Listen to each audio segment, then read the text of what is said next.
Why is IXL used in 95 of the top 100 U.S. school districts? Because it works. IXL is research proven to benefit all student populations, including English language learners and special education classrooms. IXL is an all inclusive online learning and teaching solution for K 12 that accelerates achievement, saves teachers time, and more. This one platform helps you accomplish what normally would require dozens of other tools. For example, as students practice skills, IXL automatically differentiates learning to help them master concepts at their own pace. Teachers get real time insights into how students are performing so they can provide timely support. What I love about IXL are the personalized SAT and ACT study plans. Students just need to enter the most recent test score, and IXL automatically generates a custom list of skills they should work on to improve their scores. Discover what IXL can do for your school. Visit IXL.com/PM today. You're listening to Monday Matters, a Principal Matters podcast production. Hi, friends. This is Will Parker back with my co-host, Dr. Jen Schwanke, for another Monday Matters. Jen, this recording is going to be coming out August 10, which means some of our friends are already back in school across the U.S. Some are gearing up to bring back teachers. Some are waiting until September. We have listeners from across the globe, so I don't want to assume where people are this part of the summer, but I was thinking about a question I wanted to ask you before we dive into today's topic, which is going to be about one of your newsletters called Big Decision. Well, first, what kind of day is it? But before we do that, we haven't had a puppy update in a long time, Jen. So you have to give us an update on your new dog. Well, I just put him outside. He sometimes forgets his manners. No, he's doing great. He's just past the 6-month mark, and he's so different than my beloved dog that passed away. So it's actually been easier because they're very different creatures. But listeners know I'm a big runner and I like to run with my dog. And the new puppy, Sam, is inherently quite lazy. He doesn't see any need to go run around in circles. So we're working on coaxing him to do that. But we call him Lazy Bones. I mean, he's lazy. Until he's not. He has a witching hour every night. He's a lot like a toddler.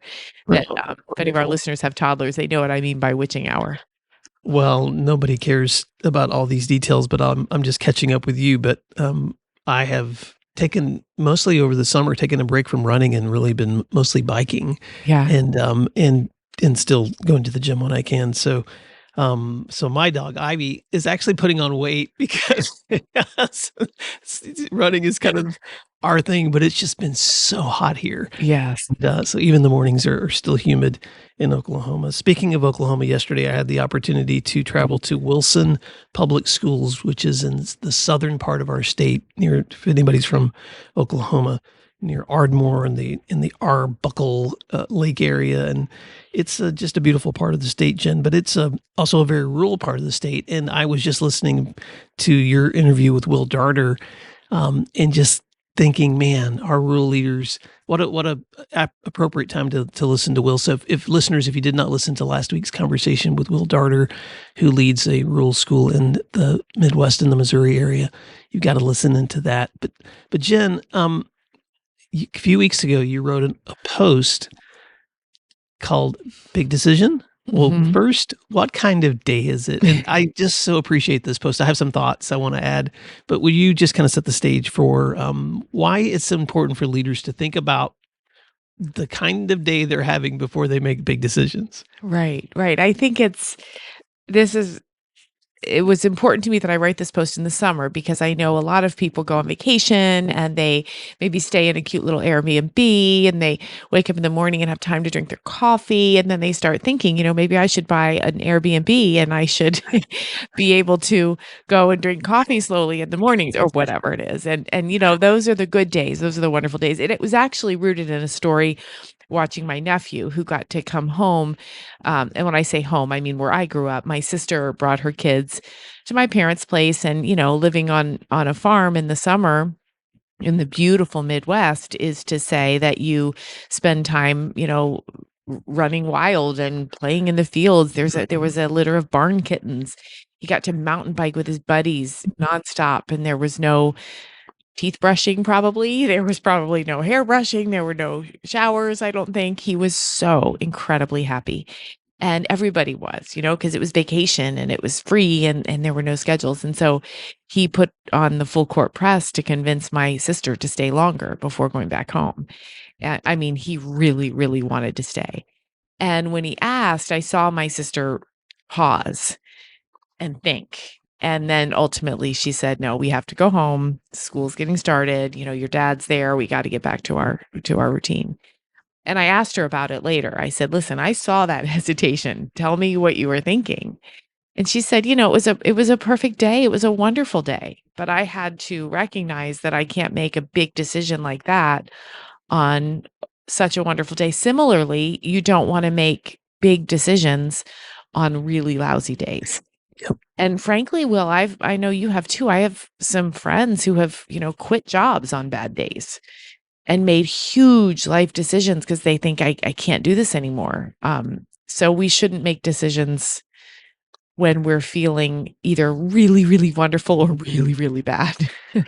Well, and decision making is probably one of the hardest parts of leadership because you want to do it right. Mm-hmm. You want to make sure that you're accurate, that you're even-handed, that you're fair-minded, all those words. I remember, Jen, as a teacher, when I was working on my administrative certs and going to my master's classes and thinking about that leave, I would watch my principals and I would think and judge every one of them, like, oh, that was a good decision. Oh, that was not a good decision.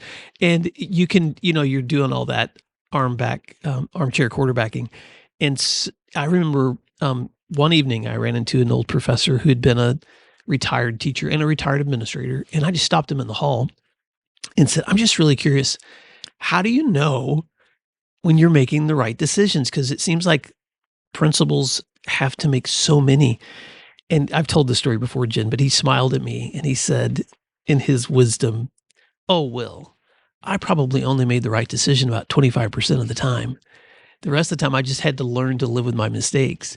And I remember when he walked away, I was kind of terrified that those averages, and I know he was exaggerating, but what he was trying to just hold up to me was this: if you think that the goal is perfection in your decision making, you're going to be sorely disappointed. And of course, experience has taught me and you that we don't always make the best decisions. But what I love about this post is it's a reminder to pause. Like sometimes you need to pause because in the heat of the moment or in the exhilaration of the moment, you may not be as focused as you think you need to be. Jen, what do you tell the leader, though, that's like, well, what am I supposed to do? Just like wait on every decision because every day is so stressful or every day is so like heightened. So what would you say to that leader? Well, I think most days are not the best day or the worst day. I think most days are medium days. And we are in a really good position mentally to make decisions most days. I think what really we're talking about here is impulsivity and not being impulsive to say, you know what, here's the right decision because I'm feeling it so deeply in this moment. I think if we're feeling anything really, really deeply, whether it's anxiety or anger or fear or honestly joy, and those things when we're feeling deeply, I think by the nature of the adrenaline running through us, we're probably not in our best cognitive space. And so my advice would be not say, is this a medium day or a good day or a bad day, but more say, how is my mind right now? Am I being impulsive? What are the implications of this decision? And you and I have talked about that quite a lot. We've talked about, pausing. We've talked about reflecting on whether this will matter, this decision, and how it will impact people in 10 minutes, 10 days, 10 months, 10 years. And, that's all the same conversation. It's about being thoughtful and about knowing where your own head is before you make decisions that will have an impact on so many people. Let me give a couple of examples, Jen. As you're describing those kinds of thoughts, I thought about two things. One, professional development, and then student disciplines. I'm just going to take them each one at a time because I've been in those settings where over the summer you go to professional development, you go to a national conference, you go to some really great training, and you you're at a high. You're getting all your meals served to you. There's like the pace of school has slowed down. You're in a beautiful place. This PD is just so incredible. And you pull if you're with a team, you pull them together and you're like, we're going to go back. We're going to do all of these things. And there's that little moment like you said, in the honeymoon of that vacation where you might want to pause and ask, how does what we're thinking about doing line up with the goals we've already set and with the room that we already have in our calendar? And if we're going to say yes to something, what are we going to say no to? Take a pause. And it doesn't mean you don't implement good practice when you see it, but it just means that you take a pause before you jump in, because when you're a leader, sometimes you have the freedom to wreck a room. I'm just going to say that in ways other people don't. And sometimes people are a little hesitant to hold you back from wrecking the room. And so that's one example. Jen, thoughts on that before I give a second one?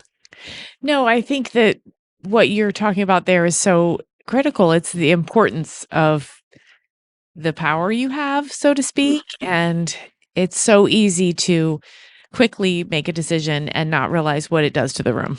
Yeah. And people are always very tuned into the boss and what the principal's going to do.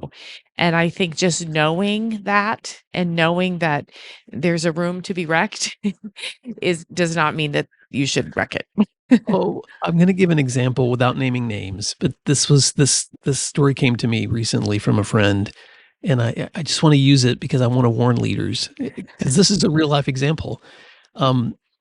There's John Gordon is a great national speaker, author, and he has this lesson that he teaches called Avoiding the Energy Vampire, where he talks about people that suck the energy out of the room. And he tells this story about a coach who once had a picture of a vampire on the practice wall, and he would write names of kids up there on days that they were just sucking the life out of the team to kind of correct them. And I've heard him say, don't do that. But that's just an example of somebody that was trying to remind his team, don't be the energy sucker. Well, I had someone tell me recently that they had a friend who had attended his conference and didn't hear the second part, just the first, and came back and started putting little vampires in people's mailboxes, on their desks, as ways to correct them when they felt like they were in. And Jen, yeah, you and I both. I was just holding my hand over my mouth. I was like, no. And he said, you talk about culture killer. It was such a culture killer. And so I'm just saying that to leaders, stop and think when you're listening to a conference, when you're thinking about a best practice, and just before you take that peak moment and go, oh, I'm going to do this, just think clearly about that. That's a really radical example. Well, let me jump on that one. I had a principal friend, and she would openly discuss this, but she got so frustrated with all the teachers telling her how stressed they are that she banned the word stress. No. She said, we are not talking about stress. We are not using that word anymore in this school. Well, that's not a way to build morale. Yeah, like, don't think about a big elephant. You're going to immediately think about. Well, let's talk about student discipline, because sometimes when you're in the heat of a moment, or teacher correction, man, sometimes that heat is not the time to make the final decision. That's a really good time to just put the brakes on and go, you know what? We both might need a break here before we make a decision on what we're going to do next. Right. Might be a good time to set up a meeting. Let's go home and come back tomorrow and think about this. Jen, I've mentioned this before, but this has been really helpful for me. It was researched by Daniel Pink in a book he wrote When, W-H-E-N, The Science of Timing. And he researched occupations where certain times of the day people made worse decisions than others. And he focused specifically on medical practice and judges, probation judges. And he found that as the day went along, especially the hump of the day, like right after lunch, that doctors more often got in trouble for malpractice. Interesting. Mm-hmm. Because they were making bad decisions in surgery. They made more mistakes that time of day. And judges were handing out harsher penalties that time of the day than they did, say, in the early mornings. And the research was really compelling, because the only factor that he could see that was consistent across those practices was that time of the day. And I was like, when I was reading that, I was like going kind of like a nightmare, going back in all the times I had made really bad decisions that time of the day. And his caution was just also think about what time of the day it is, because there are certain times of the day when student discipline goes up, when people get tired, when people get stressed. Man, that's just a good time to take a breath. It's a good time to go take a walk. It's a good time to just not overreact, but respond. So, man, Jen, any other thoughts you want to add to that before we wrap up? Well, this is just a funny story. I worked with a principal years ago, and then he went on to be a superintendent. And his theory was that the entire education system is falling apart because teachers wear jeans on Friday. And so he did research, and I'm using research very lightly here. Yeah. He said jeans are bad because discipline goes up on Fridays. And we all laughed because we were like, well, it could also be because it's Friday. But that was just a funny thing we laughed about. The correlation. Yeah. But it actually does prove your point, which is the end of the week when kids are tired and they're not their best selves, they might make some decisions about their behavior that aren't necessarily the best decisions. And it doesn't mean it's because the teachers are wearing jeans. Well, you say in the post, I'm just going to quote you, fortunately, most days are medium days. Yes. By definition, we only get a few absolute best or worst days, which leaves the rest of the calendar as fair game for steady, thoughtful progress. So just an encouragement to Principal Matters listeners as you're stepping into this new school year. You've got your goals set. You know where you want to head. You are you're a leader who has the target in front of you.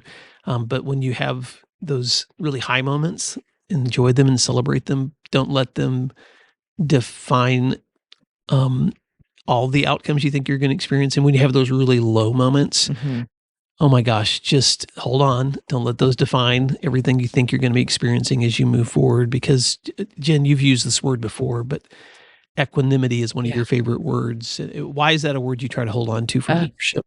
I love that word. Well, I don't love the word so much as the concept. It's just this status of being calm, being accepting, being open, and being willing to engage the world in a way that's not impulsive. So the best synonyms probably calm and peace. And that's what I try to. I don't always achieve it. Trust me, I'm not walking around the world completely at peace all the time, but that's what I try to do.